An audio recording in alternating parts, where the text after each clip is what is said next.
Hi friends, இன்றைக்கி பார்த்தீங்கன்னா சாப்பாடு தான் வச்சுருக்கேன். இன்றைக்கி வந்துட்டு உடம்பு சரியில்லை, அதனால கொஞ்சம் சிம்பிளான சாப்பாடு தான். புளித்தண்ணி தான் வச்சுருக்கேன். அதுக்கப்புறம் வந்துட்டு உருளைக்கிழங்கு அவிச்சு வெறுமனே தாளித்து வச்சுருக்கேன் சைடிஷாக. அதுக்கப்புறம் தம்பி ஸ்கூல் கொண்டு போகிறதுக்காண்டி தக்காளி சாப்பாடு தான் போட்டிருக்கேன்.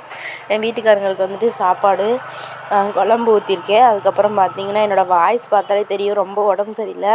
ஏதோ என்னோடய சேனல் கொஞ்சம் பேர் பார்க்குறீங்க, அதனால் அவங்களுக்காண்டி கொஞ்சம் உண்மையாக தினம் வீடியோ போடணும் அப்படிங்கிறதுக்காண்டி தினமும் வீடியோ போட்டுட்ருக்கேன். அவங்களுக்கு வந்துட்டு இன்னைக்கு தயிர் வைக்கலை, குழம்பே வச்சு விட்டேன். அதுக்கப்புறம் பார்த்திங்கன்னா வெஞ்சனம் வச்சுருக்கேன்.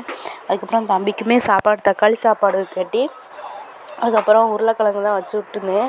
என்னோடய சேனலில் நிறையா பேர் பார்க்குறீங்க, ஆனால் சப்ஸ்கிரைப் பண்ண மாட்டேங்கிங்க, கமெண்ட் பண்ண மாட்டேங்கிங்க. இதெல்லாம் கொஞ்சம் பண்ணிங்கன்னா எனக்கும் கொஞ்சம் சப்போர்ட்டாக இருக்கும். Thank you friends. என் சேனல் லைக் பண்ணுங்கள், கமெண்ட் பண்ணுங்கள், சப்ஸ்கிரைப் பண்ணுங்கள். உங்களுக்கு ஏதாவது வீடியோ வேணுன்னா கமெண்ட் பண்ணுங்கள். தேங்க்யூ.